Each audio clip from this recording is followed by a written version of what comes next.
Hey guys, welcome back to the channel. I'm Cash Lawless, and today I'm going to share with you one of the easiest ways to cut your own hair. And it's so easy, in fact, I'm going to do it blindfolded.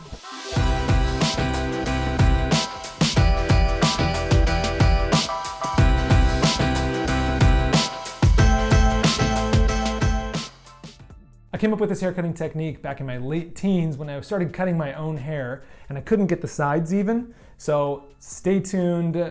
Hopefully we get this right because I've never done it blindfolded before. So we'll see what happens. All right, all we're gonna need to do this haircut is just a few tools. We're gonna need a pair of clippers, several different sizes of guards, and then what we'll need is a pair of thinning shears, not regular scissors, because that's really risky. These help us not make huge mistakes. So if I cut the wrong thing, the damage will be much less severe. And lastly, a beanie. Can you guys see that? You're gonna need a beanie, and I've actually already done a video where I show you guys how to cut your man's hair. I'll leave a link in the description for that if you are cutting someone else's hair for how to use this technique. But today I'm gonna show you how I do it on myself. But we're gonna add in this. Just in case you thought this might be a difficult technique, I'm going to blindfold myself while I cut my hair so that you guys can see that with no skills and no vision, you can do this haircut and not screw it up. Let's get started. We're going to start by taking our beanie and rolling up the edges and pushing it over to one side so it touches one ear and leaves a gap on the other side, just like this. Then we're going to take our largest guard and put on our clippers. You can skip the blindfold part. We're gonna take our clippers and follow the guide we've created with the beanie. The beanie really helps when we roll up the edges because it pushes the clippers away from the head in a rolling motion, which gives you a much better blend than it does just taking the clippers straight up. It also prevents you from cutting the hair too high and prevents you from creating an uneven line and having to guess when to roll those clippers away from the head. So you'll notice I changed from the largest guard to the second largest because I noticed that it was not taking off enough hair.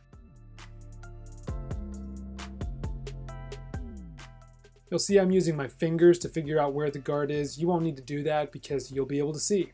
So what we're doing here is switching the beanie over to the other side, placing it at the same spot, touching the other ear, leaving the beanie equally as rolled up as it was before. And we're going to take our clippers and repeat on the next side.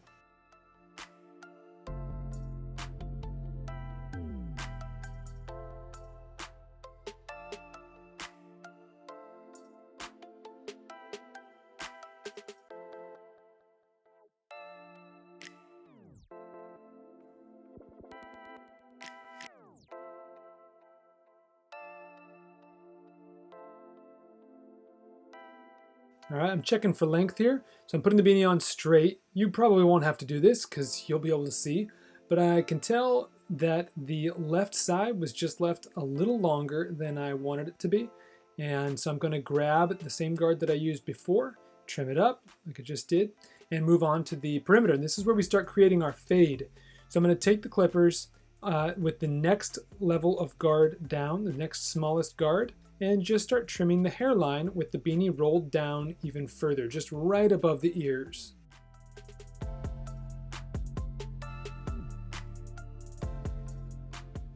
Now you'll notice I forget to push the beanie down to the perimeter of the hair in the back, but I was lucky because I've been cutting my hair for a while and was able to just follow my bone structure and use the sound of the clippers cutting the hair to let me know if I was cutting too much or not. Now here I'm using the guide again.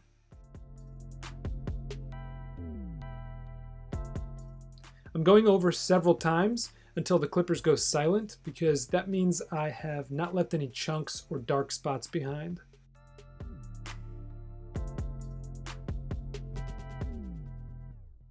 Checking for symmetry. And that left side I think is still a little longer, but again, I can't really tell. I'm just going by feeling here. And you'll notice that I grabbed the wrong guard right away. And I cut the side just a little too short in the front, but quickly realized that I had done that. So now I gotta go back in and make sure that it's symmetrical.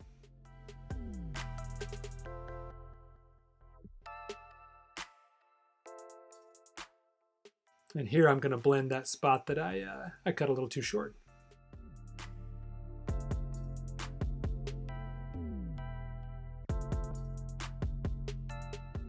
All right, so moving up to the sides, we're gonna grab our thinning shears and pull the hair straight out in between all of our fingers. And you can see that I'm just using my fingers as a guide and cutting off the hair on the outside of the fingers. It's really important that our fingers are aimed straight to the ceiling, perpendicular to the floor, and not curved around the head.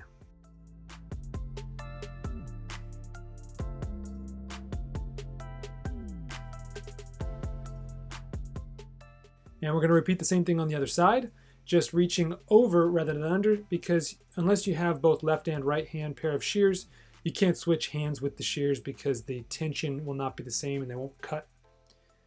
So we're going to use the shears in the same hand and use the same hand again on the other side, just reaching from the top rather than the bottom. So see me reaching over my head. Again, keep your hands, your fingers perpendicular to the floor.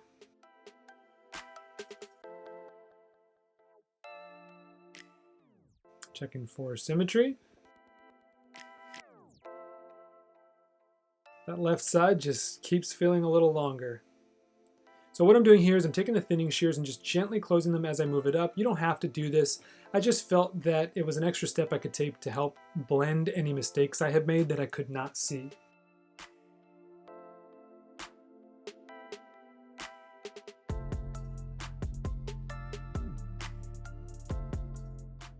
And now for the top, we're going to take our hand, very similar to the way we did the sides, but we're going to just create a diagonal angle on both sides.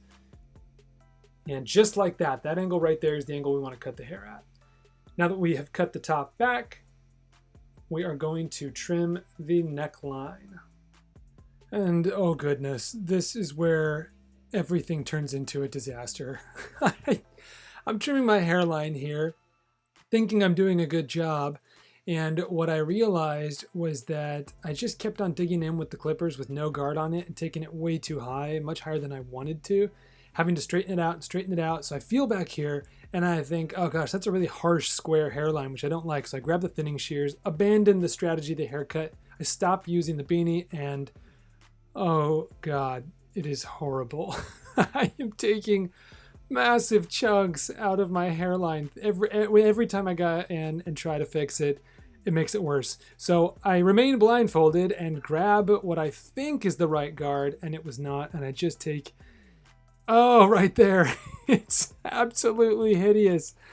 Okay, so what I had to do was grab the right guard, go in much higher and reset the entire hairline by fading it up to right under my occipital bone. I was able to remove all those chunks, but I had to take the fade quite a bit higher, so let's check it out.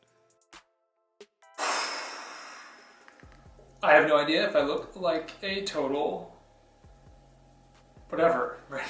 Person with a very bad haircut. So let's take a look. I can see hair flying everywhere. All right, guys, I'm gonna style it in a second, but let's see what it looks like this. Use the sides. Oh God, the back is terrifying me. Oh yeah, I can take this off. Okay. So, before I say that's how you can cut your hair blindfolded, I'm gonna style it and take a look myself. So I'll be right back. Whew. Wow, I didn't totally destroy it, which is amazing considering I could not see anything during that whole time. I did get some holes in the back, and so I'll show you guys the final result here. It is definitely not perfect, but I'm not mad at it.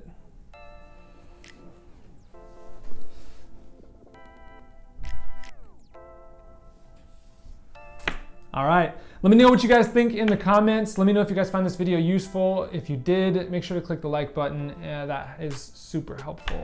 And if you love learning about hair or are enjoying the channel, make sure to subscribe so you get notified when the next video comes out. You never know when I'm gonna do something as stupid as this. Bring